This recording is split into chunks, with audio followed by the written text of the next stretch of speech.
여러분은 이런 생각해 보신 적 있으신가요? 퇴직금으로 작은 가게 하나 차리면 노후 걱정 없이 살 수 있지 않을까? 많은 분들이 그렇게 생각하십니다. 특히 요즘 같은 시대에 은퇴를 앞두신 분들은 노후를 어떻게 보낼지 고민이 많으실 거예요. 연금만으로는 부족하고 그렇다고 가만히 앉아 있을 수도 없는 노릇이죠. 그래서 많은 분들이 선택하는 게 바로 창업이에요. 그 중에서도 요즘 대세라는 저가 커피 프랜차이즈. 여러분들도 거리 어디를 가도 1,500원짜리 아메리카노를 파는 카페들을 보셨을 거예요. 초기 비용이 적고 운영도 쉽다. 그 말에 많은 은퇴자분들이 관심을 갖고 계십니다. 하지만 과연 그게 전부일까요? 오늘의 주인공 66세의 이정훈 씨도 그렇게 생각했습니다.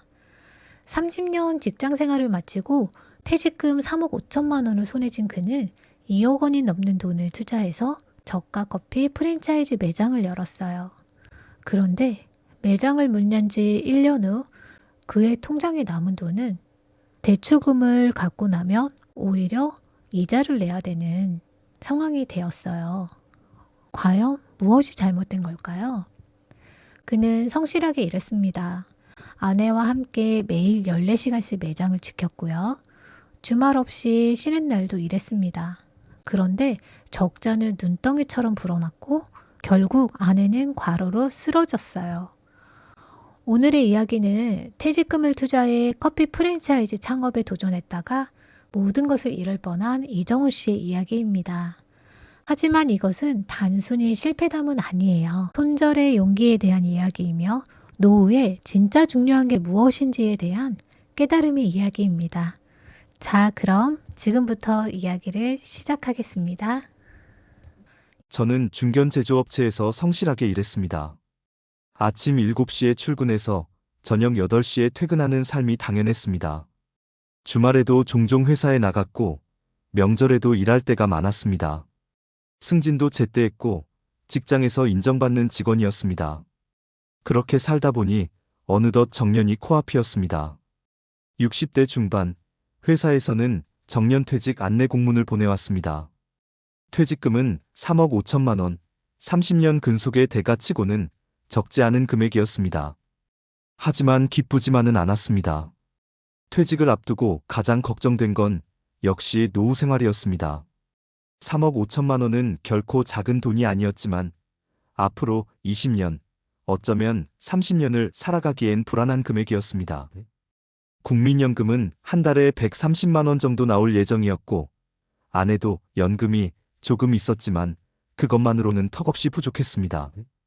집은 이미 있었지만 생활비, 의료비, 경조사비 생각할수록 걱정이 앞섰습니다. 그렇다고 아무것도 하지 않고 가만히 앉아 있을 수도 없는 노릇이었습니다. 저는 평생 일하며 살아온 사람이었습니다. 갑자기 일을 안 하면 무엇을 하며 살아야 할지 막막했습니다.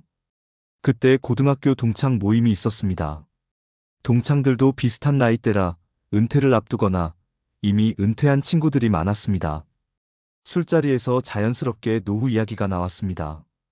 누군가는 치킨집을 한다고 했고 누군가는 편의점을 한다고 했습니다. 그때 한 친구가 말했습니다. 요즘은 저가 커피 프랜차이즈가 대세야. 치킨이나 편의점은 경쟁도 심하고 힘든데 커피는 좀 낫더라고. 초기 비용도 적게 들고 본사에서 다 도와주니까 운영도 쉽대. 나도 하나 알아보고 있어. 그 말이 제 귀에 쏙 들어왔습니다. 저가 커피라.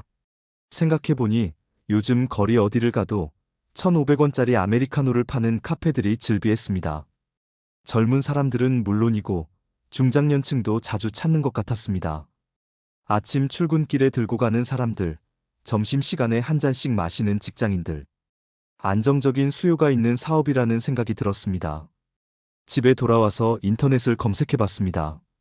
저가 커피 프랜차이즈 관련 기사들이 많이 나왔습니다.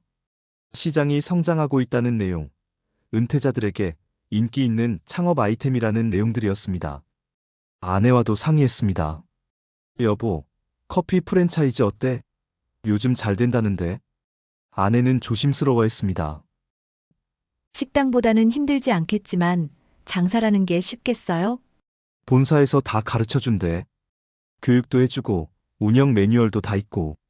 그리고 요즘 커피는 버튼만 누르면 나온다잖아. 아내는 여전히 걱정스러운 표정이었지만 반대하지는 않았습니다. 저는 곧바로 프랜차이즈 설명회에 참석했습니다. 설명회장은 저와 비슷한 나이대의 사람들로 가득했습니다. 모두 은퇴를 앞두거나 이미 은퇴한 사람들이었습니다.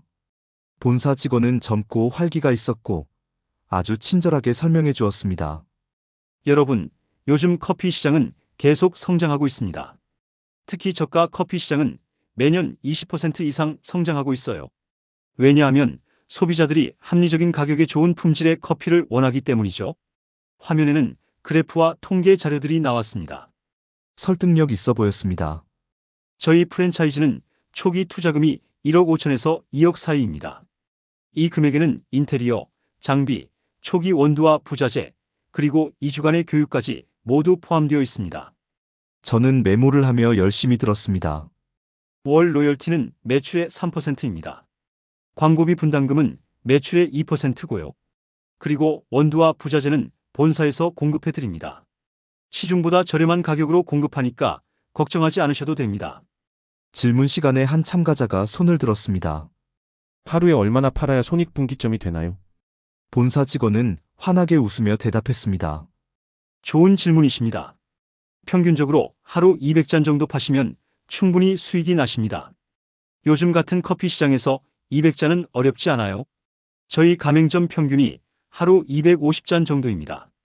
설명회가 끝나고 저는 상담을 신청했습니다. 상담실에서 본사 직원은 더 구체적인 이야기를 해줬습니다. 상권 분석, 예상 매출, 손익계산서. 모든 게 그럴듯해 보였습니다. 사장님, 이 정도 입지면 하루 300잔도 가능합니다. 지하철역 근처시고 유동 인구도 많고 주변에 직장이 많잖아요. 아침 출근 시간, 점심 시간만 잘 잡으셔도 충분히 하실 수 있어요. 저는 점점 확신이 생겼습니다. 집에 돌아와서 아내에게 설명의 내용을 전했습니다. 아내는 여전히 조심스러워했지만 제 열정을 꺾고 싶지 않았던 것 같습니다. 당신이 하고 싶으면 해봐요. 하지만 너무 많은 돈을 투자하진 말고. 알았어. 최대 2억까지만 쓰고 나머지는 비상금으로 남겨둘게. 그렇게 우리는 결정했습니다. 계약서를 받아보니 두껍고 복잡했습니다. 법률 용어도 많고 조항도 수십 개였습니다. 솔직히 다 읽기 귀찮았습니다. 본사 직원이 중요한 부분만 설명해줬고 저는 그 말만 믿고 도장을 찍었습니다. 나중에 생각해보면 그게 첫 번째 실수였습니다. 계약금을 내고 매장 위치를 정했습니다. 지하철역에서 도보 5분 거리의 상가 1층, 면적은 약 15평 정도였습니다. 임대료는 월 180만 원, 관리비 포함하면 200만 원이었습니다. 서울 기준으로는 나쁘지 않은 조건이었습니다. 본사에서 인테리어 업체를 연결해줬습니다. 인테리어는 본사 규정에 맞춰야 했고 업체도 본사 지정 업체를 써야 했습니다. 선택권이 없었습니다.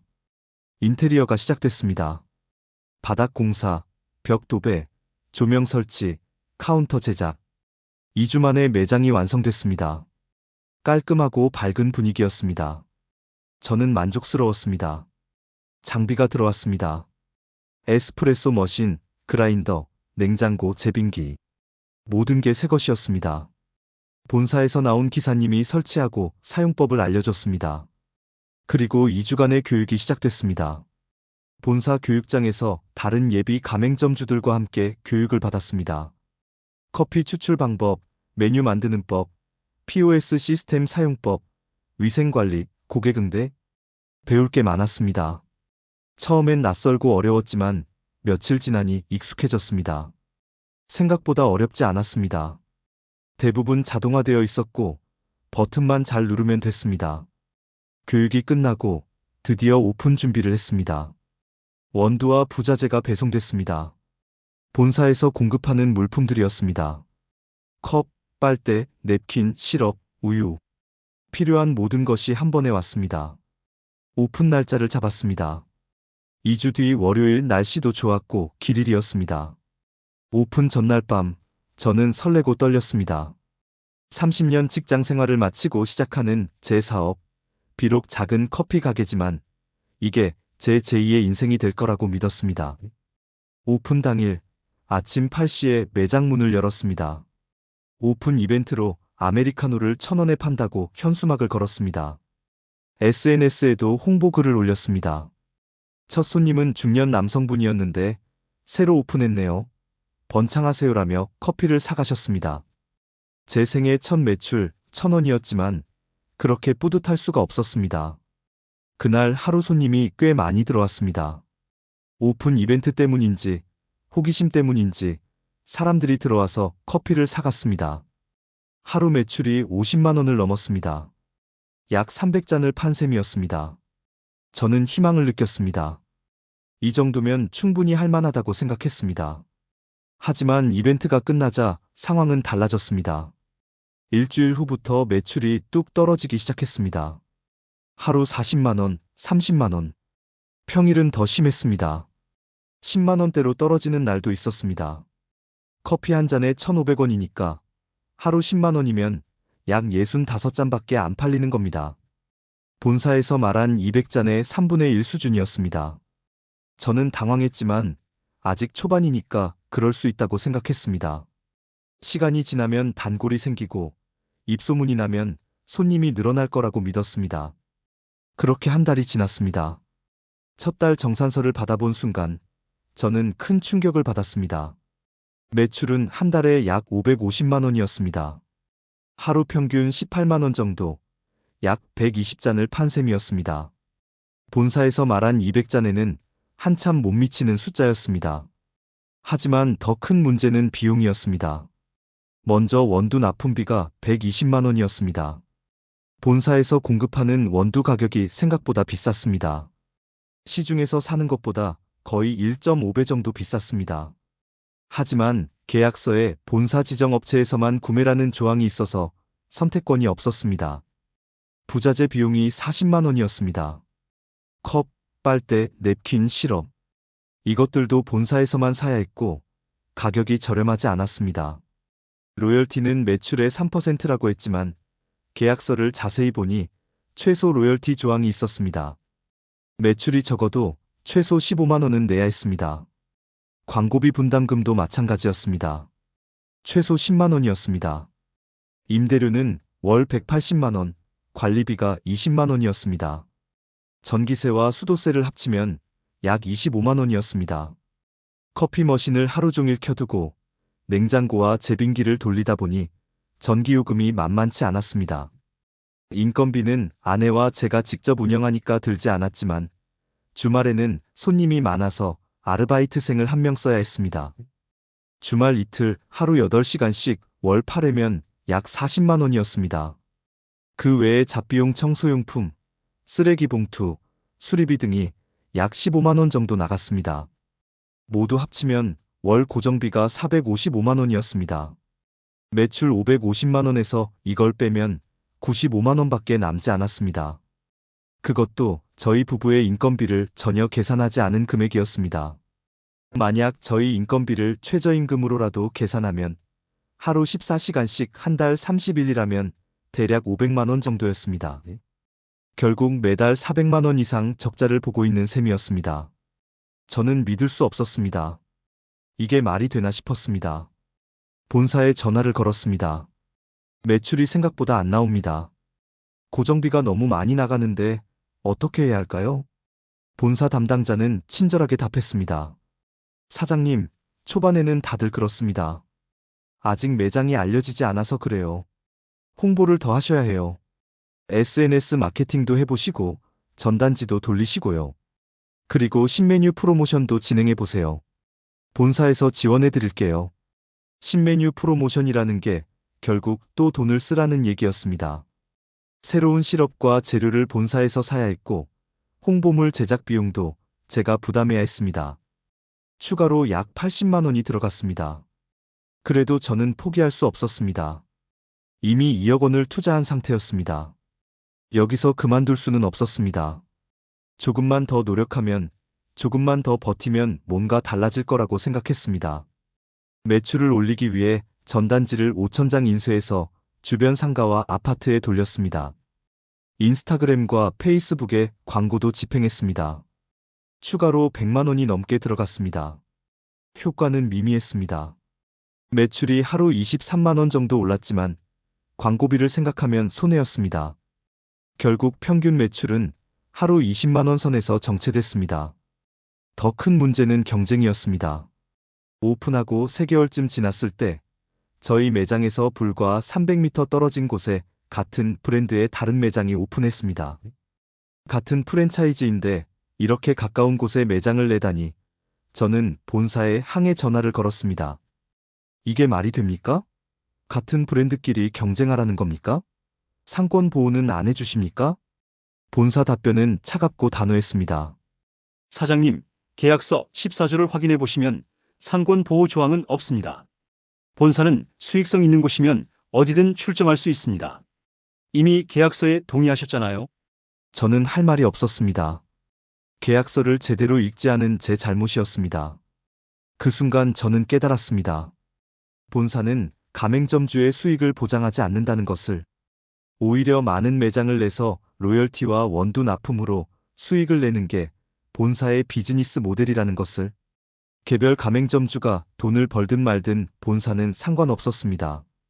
본사는 가맹점이 많을수록 원두를 많이 팔수록 돈을 벌었습니다. 과밀 출점을 통해 시장 점유율을 높이는 게 본사의 전략이었습니다. 저는 그제야 이 구조를 이해했습니다. 하지만 너무 늦었습니다. 결국 저희 매장 매출은 더 떨어졌습니다. 하루 15만 원까지 내려가는 날도 있었습니다. 한 달 매출이 450만 원으로 줄었습니다. 고정비 455만 원도 못 건지는 수준이었습니다. 적자는 매달 150만 원에서 200만 원씩 늘어났습니다. 저와 아내는 더 열심히 일했습니다. 매일 아침 7시 반에 매장에 나가서 준비하고 8시에 문을 열었습니다. 밤 10시에 문을 닫고 정리하고 집에 돌아오면 11시가 넘었습니다. 하루 15시간 이상을 매장에서 보냈습니다. 쉬는 날도 없었습니다. 주말에는 손님이 조금 더 많으니까 더 열심히 일해야 했습니다. 하루 종일 커피를 만들고 설거지를 하고 청소를 하다 보니 손목에 무리가 온 것입니다. 저녁이 되면 아내는 손목을 주무르며 아파했습니다. 파스를 붙이고 찜질을 해도 나아지지 않았습니다. 병원에 가니 손목 터널 증후군이라는 진단을 받았습니다. 의사는 쉬어야 한다고 했습니다. 최소 2주는 손목에 무리를 주면 안 된다고 했습니다. 하지만 쉴 수 없었습니다. 매장을 닫을 수도 없고 직원을 더 고용할 여유도 없었습니다. 아르바이트생을 더 쓰면 인건비가 더 늘어나고 그럼 적자가 더 커집니다. 아내는 손목 보호대를 차고 계속 일했습니다. 제가 말렸지만 아내는 괜찮다고 했습니다. 하지만 저는 알았습니다. 아내가 얼마나 아픈지, 얼마나 힘든지. 그럼에도 불구하고 저는 멈출 수 없었습니다. 이미 2억 원이 들어갔습니다. 그리고 매달 적자로 추가 비용이 계속 나가고 있었습니다. 여기서 포기하면 그 돈을 다 날리는 겁니다. 조금만 더 버티면, 조금만 더 노력하면 뭔가 달라질 거라고 생각했습니다. 그게 제 두 번째 큰 실수였습니다. 오픈 6개월째, 상황은 더 악화됐습니다. 저희 매장 맞은편에 대형 커피 체인점이 들어왔습니다.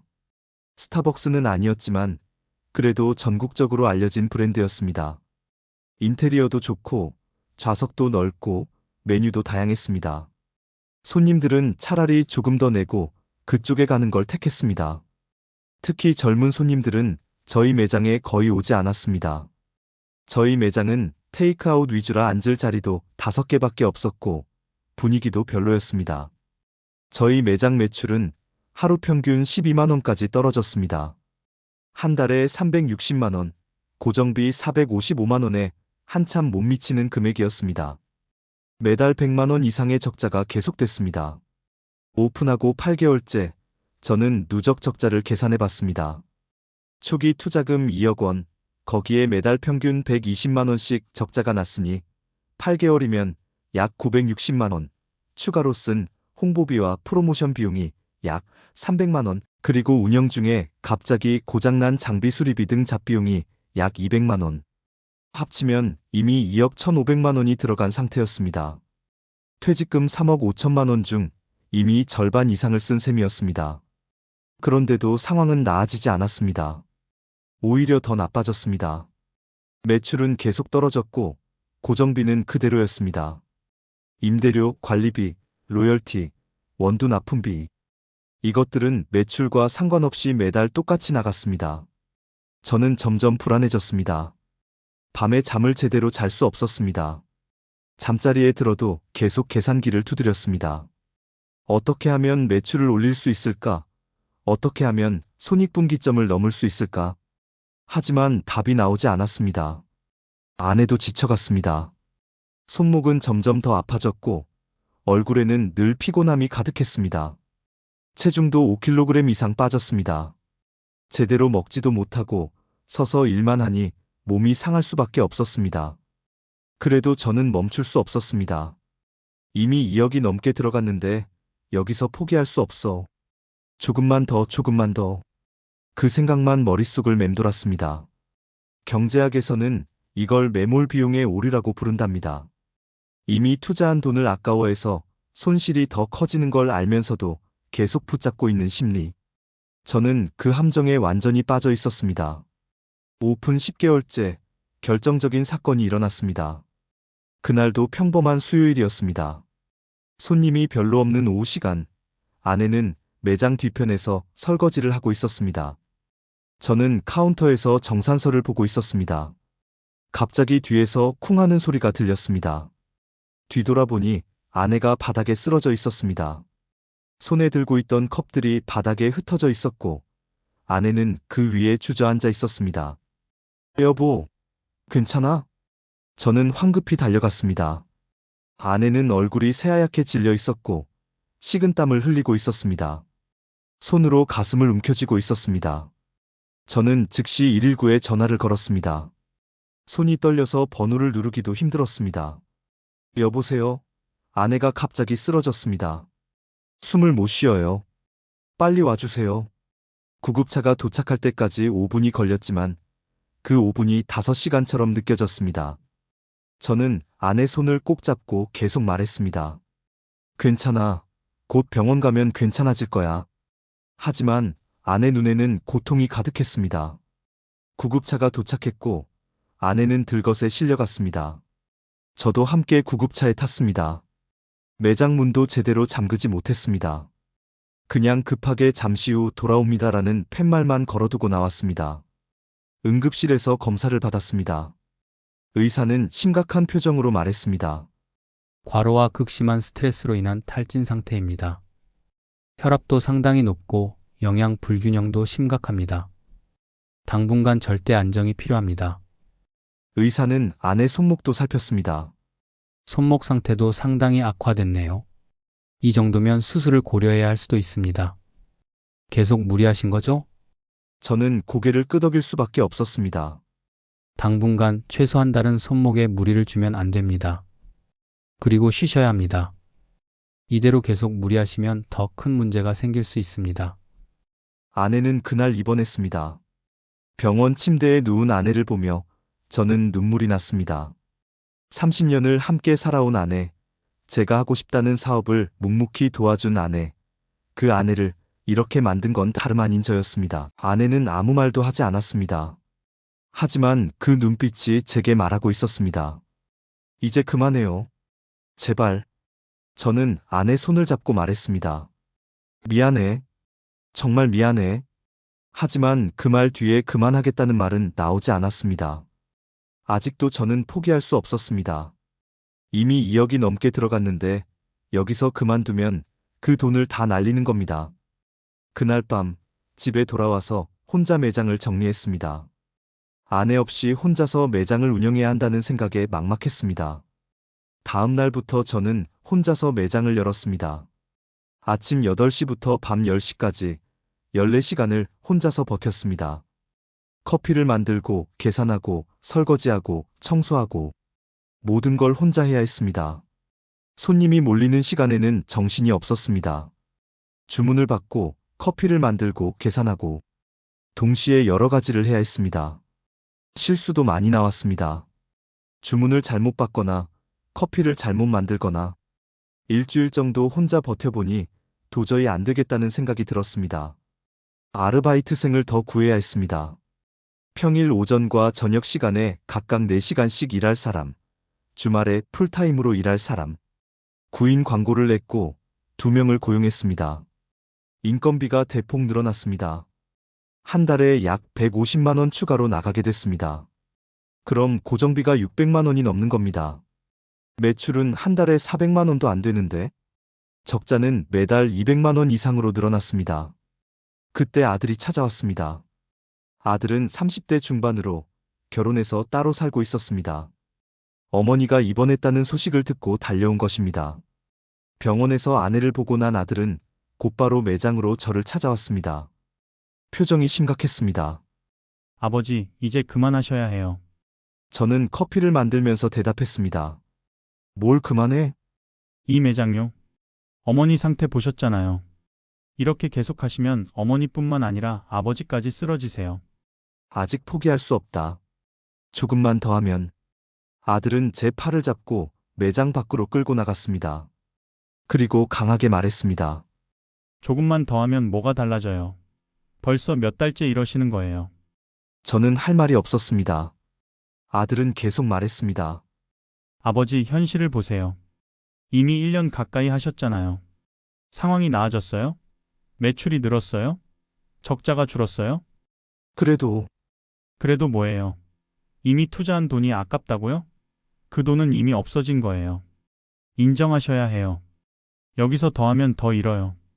아들의 목소리가 점점 커졌습니다. 어머니가 쓰러지셨잖아요. 그게 안 보여요. 돈보다 중요한 게 건강이고 가족이에요. 저는 고개를 숙였습니다. 아들 말이 맞았습니다. 하지만 인정하고 싶지 않았습니다. 이미 2억이 넘게 들어갔어. 여기서 그만두면 그 돈을 다 날리는 거야. 아들은 한숨을 쉬었습니다. 아버지, 그게 바로 문제예요. 이미 잃은 돈 때문에 더 잃고 계시잖아요. 지금 그만두면 2억 손해지만 계속하면 3억, 4억 손해예요. 언제 끝나요? 퇴직금 다 날리고 빚까지 지실 거예요? 저는 대답할 수 없었습니다. 아들은 제 어깨에 손을 얹고 말했습니다. 아버지, 제발 부탁이에요. 어머니 생각해서라도 이제 그만하세요. 그날 밤 저는 잠을 이룰 수 없었습니다. 아들 말이 계속 머릿속을 맴돌았습니다. 그리고 병원 침대에 누워있던 아내의 창백한 얼굴이 떠올랐습니다. 제가 무엇을 위해 이렇게 하고 있는 건지 정말 모르겠었습니다. 오픈 11개월째 은행에서 연락이 왔습니다. 운영자금 대출 상환 기일이 다가온다는 내용이었습니다. 저는 매장 운영 중간에 자금이 부족해 은행에서 5천만 원을 빌렸었습니다. 그 돈으로 적자를 메우고 인건비를 냈습니다. 하지만 이제 그 돈을 갚아야 할 시간이 온 것입니다. 원금과 이자를 합쳐 5,300만 원을 갚아야 했습니다. 통장 잔액을 확인했습니다. 남은 돈은 3천만 원이었습니다. 부족했습니다. 저는 더 이상 버틸 수 없다는 걸 깨달았습니다. 대출금을 갚으려면 남은 돈 3천만 원에 추가로 2천만 원 이상을 더 마련해야 했습니다. 집을 담보로 대출을 받아야 할까요? 아니면 친척들에게 손을 벌려야 할까요? 그 순간 저는 정신이 번쩍 들었습니다. 내가 지금 뭘 하고 있는 거지? 이미 2억이 넘게 투자했고 매달 200만 원씩 적자가 나고 있고 아내는 병원에 입원했고 아들은 그만두라고 애원하고 이제 빚까지 갚아야 하는 상황. 더 이상 갈 곳이 없었습니다. 그날 밤 저는 결심했습니다. 폐점하기로. 쉬운 결정이 아니었습니다. 2억 원이 넘게 투자한 매장, 1년 가까이 매달렸던 사업, 그걸 포기한다는 게 쉽지 않았습니다. 하지만 더 이상 선택의 여지가 없었습니다. 다음 날 아침 본사에 전화를 걸었습니다. 계약 해지하고 싶습니다. 본사 담당자는 잠시 침묵하다가 말했습니다. 사장님, 신중하게 결정하셔야 합니다. 계약서를 확인해 보시면 조기 해지 시 위약금이 발생합니다. 알고 있습니다. 얼마입니까? 위약금이 1,000만 원입니다. 그리고 인테리어 비용 중 감가상각을 제외한 나머지 금액을 반환하셔야 합니다. 약 800만 원 정도 되겠네요. 합치면 1,800만 원을 본사에 내야 하는 상황이었습니다. 저는 허탈하게 웃었습니다. 매장을 닫는데도 돈을 내야 한다니. 이게 말이 되는 건가 싶었습니다. 하지만 계약서에 그렇게 써 있었고, 저는 그 계약서에 도장을 찍었습니다. 알겠습니다. 절차 진행해 주세요. 전화를 끊고 저는 한참을 멍하니 앉아 있었습니다. 위약금 1,800만 원, 은행 대출 상환 5,300만 원, 합치면 7,100만 원을 내야 했습니다. 통장에 남은 돈은 3천만 원, 4천만 원이 부족했습니다. 결국 저는 집을 담보로 추가 대출을 받아야 했습니다. 은행에 가서 대출 상담을 받았습니다. 다행히 집이 있어서 4천만 원 정도는 대출받을 수 있었습니다. 하지만 이제 매달 대출 이자를 갚아야 했습니다. 모든 절차를 마치는데 2주가 걸렸습니다. 위약금을 지불하고 은행 대출을 상환하고 보증금을 돌려받을 수 있었어요. 하지만 마지막 달 임대료와 관리비 그리고 밀린 인건비를 지불하고 나니 통장에 남은 돈은 겨우 1,200만 원이었습니다. 매장 정리를 시작했습니다. 장비들은 본사에서 회수해 갔습니다. 거의 헐값으로요. 남은 원두와 부자재는 폐기했습니다. 본사 말로는 다른 가맹점에 양도할 수 있다고 했지만 실제로는 아무도 가져가지 않았습니다. 인테리어는 그대로 두고 나와야 했습니다. 원상복구 비용이 또 들어가니까요. 집주인은 다음 세입자가 그대로 쓸 수 있을 거라며 그냥 두라고 했습니다. 마지막 날, 저는 매장에 혼자 남았습니다. 텅 빈 매장을 둘러봤습니다. 1년 전 이곳에 처음 왔을 때가 생각났습니다. 그때는 희망으로 가득했었습니다. 제2의 인생, 안정적인 노후, 행복한 미래. 하지만 지금 이곳에는 아무것도 남지 않았습니다. 셔터를 내렸습니다. 셔터가 천천히 내려가는 소리가 유난히 크게 들렸습니다. 저는 그 앞에 한참을 서 있었습니다. 2억 원이 넘게 투자한 이 매장, 1년 동안 하루 14시간씩 매달렸던 이 공간, 아내와 함께 땀 흘리며 일했던 이곳, 결국 제게 남긴 건 빚과 후회뿐이었습니다. 자물쇠를 채우고 저는 집으로 돌아왔습니다. 아내는 일주일 전에 퇴원해서 집에서 쉬고 있었습니다. 아직 몸이 완전히 회복되지 않았지만 병원비가 부담되어 퇴원할 수밖에 없었습니다. 집에 들어서자 아내가 거실에 앉아 있었습니다. 아내는 제 얼굴을 보더니 모든 걸 이해한 듯 고개를 끄덕였습니다. 다 정리했어요? 응, 다 끝났어. 아내는 아무 말도 하지 않고 제 손을 꼭 잡아주었습니다. 그 따뜻한 손길에 저는 눈물이 났습니다. 미안해. 정말 미안해. 아내는 고개를 저었습니다. 이제 됐어요. 이제 우리 다시 시작해요. 그날 밤, 저는 통장을 정리했습니다. 남은 돈은 1,200만 원, 그리고 집을 담보로 받은 대출 4천만 원. 퇴직금 3억 5천만 원으로 시작했던 제2의 인생은 이렇게 끝났습니다. 매장을 폐점하고 한 달쯤 지났을 때, 저는 경비 일자리를 구했습니다. 한 달에 200만 원을 받는 아파트 경비일이었습니다. 66세에 다시 일터로 나가는 기분은 착잡했지만 그래도 수입은 필요했습니다. 매달 대출 이자를 20만 원을 갚아야 했고 생활비도 필요했으니까요. 아내도 몸이 회복된 후 마트에서 시간제 일을 시작했습니다. 하루 4시간씩 주 5일 일하며 한 달에 100만 원 정도 벌었습니다. 우리 부부가 한 달에 버는 돈은 약 300만 원, 여기서 대출 이자 20만 원을 빼면 280만 원이 남았습니다. 풍족하지는 않았지만 살 수는 있었습니다. 그렇게 몇 달을 보내면서 저는 많은 생각을 했습니다. 제가 왜 실패했을까? 무엇이 잘못되었을까? 단순히 운이 나빴던 걸까요? 아니면 제가 준비가 부족했던 걸까요? 저가 커피 프랜차이즈 자체가 문제였던 걸까요? 곰곰이 생각해보니 여러 가지 문제가 있었습니다. 첫째, 저는 계약서를 제대로 읽지 않았습니다. 로열티, 광고비, 납품 가격, 위약금, 상권 보호 조항. 이 모든 것이 계약서에 적혀 있었지만 저는 본사 직원의 말만 믿고 대충 넘어갔습니다. 계약서의 작은 글씨들, 그 안에 진짜 중요한 내용이 숨어 있었는데 저는 그걸 무시했습니다. 둘째, 저는 고정비를 과소평가했습니다.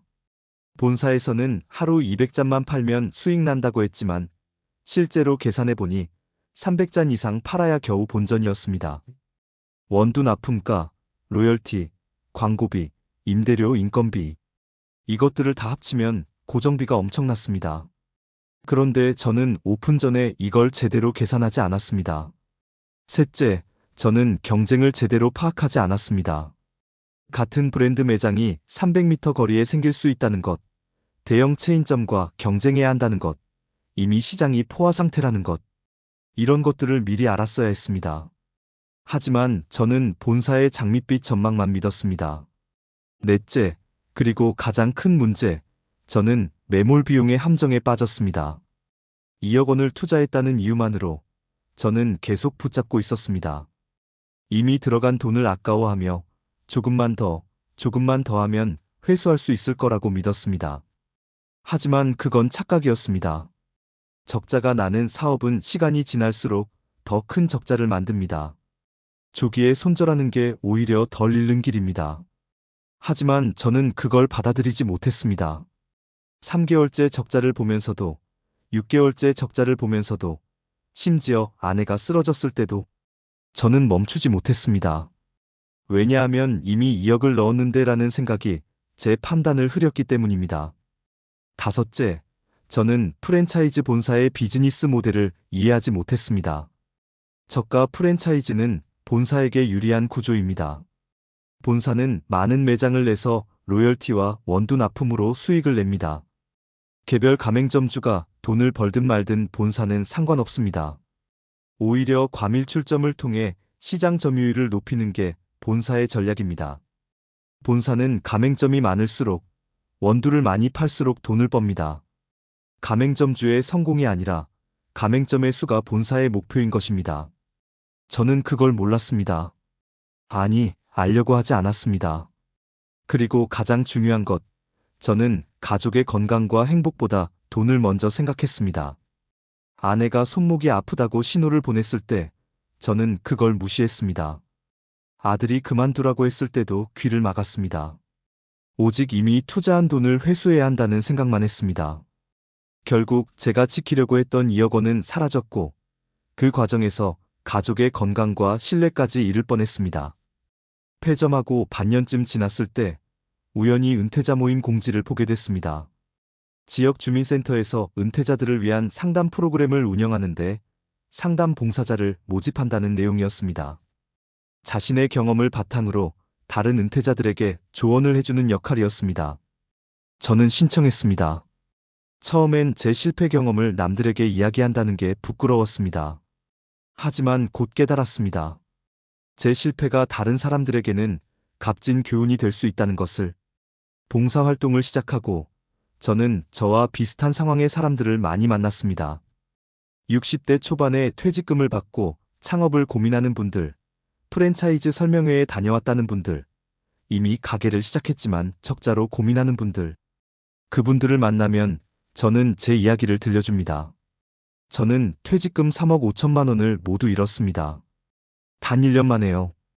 그리고 아내의 건강도 잃을 뻔했습니다. 사람들은 놀랍니다. 어떻게 그렇게 많은 돈을 짧은 시간에 잃을 수 있냐고 묻습니다. 저는 차근차근 설명해 주었어요. 계약서를 제대로 읽지 않으면 이렇게 됩니다. 고정비를 제대로 계산하지 않으면 이렇게 됩니다. 그리고 무엇보다 이미 투자한 돈에 집착하면 더 큰 손실을 봅니다. 저는 그분들에게 이렇게 조언합니다. 창업을 하시려면 반드시 계약서를 꼼꼼히 읽으세요. 작은 글씨까지 전부 읽으세요. 이해가 안 되면 변호사에게 자문을 구하세요. 몇십만 원 아끼려다 몇 억을 잃을 수 있습니다. 고정비를 정확히 계산하세요. 본사의 말만 믿지 마세요. 직접 계산해 보세요. 임대료, 관리비, 로열티, 납품비, 인건비, 전기세 모든 걸 다 더해보세요. 그리고 최악의 경우를 가정해서 계산하세요. 상권을 철저히 조사하세요. 경쟁업체는 얼마나 있는지, 유동인구는 실제로 얼마나 되는지, 시간대별로 손님이 얼마나 오는지. 본사 자료만 믿지 말고 직접 발로 뛰어서 확인하세요. 그리고 가장 중요한 것, 손실이 보이면 빨리 손절하세요. 이미 투자한 돈에 집착하지 마세요. 그 돈은 이미 없어진 겁니다. 더 잃기 전에 멈추는 게 용기입니다. 노후에 가장 중요한 건 간판이 아니라 가족입니다. 건강입니다. 돈을 조금 덜 벌어도 가족과 함께 건강하게 사는 게 더 중요합니다. 어느 날 한 분이 상담을 받으러 오셨습니다. 60대 초반의 남성분이었는데 퇴직금 2억 원으로 저가 커피 프랜차이즈를 하려고 계약 직전까지 갔다고 했습니다. 저는 그분께 제 이야기를 자세히 들려줬습니다. 그리고 계약서를 보여달라고 했습니다. 계약서를 보니 제가 했던 것과 똑같은 브랜드였습니다. 조항들도 거의 똑같았습니다. 저는 하나하나 짚어가며 설명했습니다. 여기 보세요. 로열티가 매출의 3%라고 하지만 이 조항을 보면 최소 금액이 있습니다. 매출이 적어도 이만큼은 내야 합니다. 그리고 여기 원두 납품 가격이 시중보다 비쌉니다. 하지만 다른 곳에서 살 수 없습니다. 계약서에 명시되어 있습니다. 이 조항을 보세요. 상권 보호가 없습니다. 같은 브랜드가 바로 옆에 생길 수도 있습니다. 그리고 이건 위약금 조항입니다. 조기 해지하면 이만큼 내야 합니다. 그분은 점점 얼굴이 굳어졌습니다. 이런 걸 몰랐습니다. 본사에서는 이런 얘기 안 해줬어요. 당연히 안 해주죠. 본사는 가맹점을 많이 모집하는 게 목표니까요. 그분은 한참을 고민하더니 말했습니다. 계약 안 하기로 했습니다. 2억 원 날릴 뻔했네요. 정말 감사합니다. 그 말을 들으니 뿌듯했습니다. 제 실패가 누군가에게는 도움이 되는구나 하는 생각이 들었습니다. 그 후로도 저는 계속 봉사활동을 하고 있습니다. 일주일에 2번 주민센터에 나가서 은퇴자 상담을 합니다. 제 실패 경험을 나누고 창업을 고민하는 분들에게 현실적인 조언을 해드립니다. 저를 찾아오는 분들 중에는 이미 창업을 해서 적자를 보고 있는 분들도 있습니다. 그분들에게 저는 이렇게 말합니다. 지금이라도 늦지 않았습니다. 손절하세요. 더 잃기 전에 멈추세요. 용기를 내세요. 하지만 많은 분들이 제가 그랬던 것처럼 쉽게 포기하지 못합니다. 이미 이만큼 투자했는데 조금만 더 하면 똑같은 말을 합니다. 그럴 때마다 저는 제 통장 잔고를 보여드립니다. 저는 이렇게 됐습니다. 그리고 대출까지 받았습니다. 이렇게 되기 전에 멈추세요. 그제야 그분들은 현실을 직시합니다. 요즘 저는 경비 일을 하면서도 마음이 편안합니다. 물론 경제적으로 풍족하지는 않습니다. 한 달에 200만 원을 벌어서 대출 이자 20만 원을 내고 생활비로 쓰면 저축할 여유는 없습니다. 하지만 그래도 괜찮습니다. 더 이상 적자를 걱정하지 않아도 되고 매장을 지키느라 밤잠을 설치지 않아도 되니까요. 아내와 함께 저녁 산책을 합니다. 주말에는 손주들을 보러 갑니다. 가끔 친구들을 만나 소주 한 잔 기울입니다. 소박하지만 행복합니다. 1년 전 매장을 운영하던 때는 이런 여유가 없었습니다.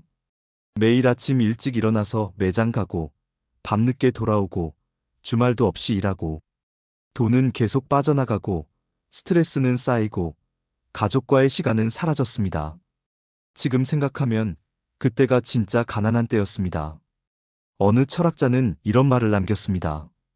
인생에서 가장 큰 위험은 아무것도 하지 않는 것이 아니라 잘못된 것을 너무 오래 붙잡고 있는 것이다. 저는 그 말을 뼈저리게 느꼈습니다. 잘못된 사업, 실패한 투자, 그걸 1년 동안 붙잡고 있다가 거의 모든 것을 잃을 뻔했습니다. 더 일찍 손절했다면 적어도 2억 원은 남았을 겁니다.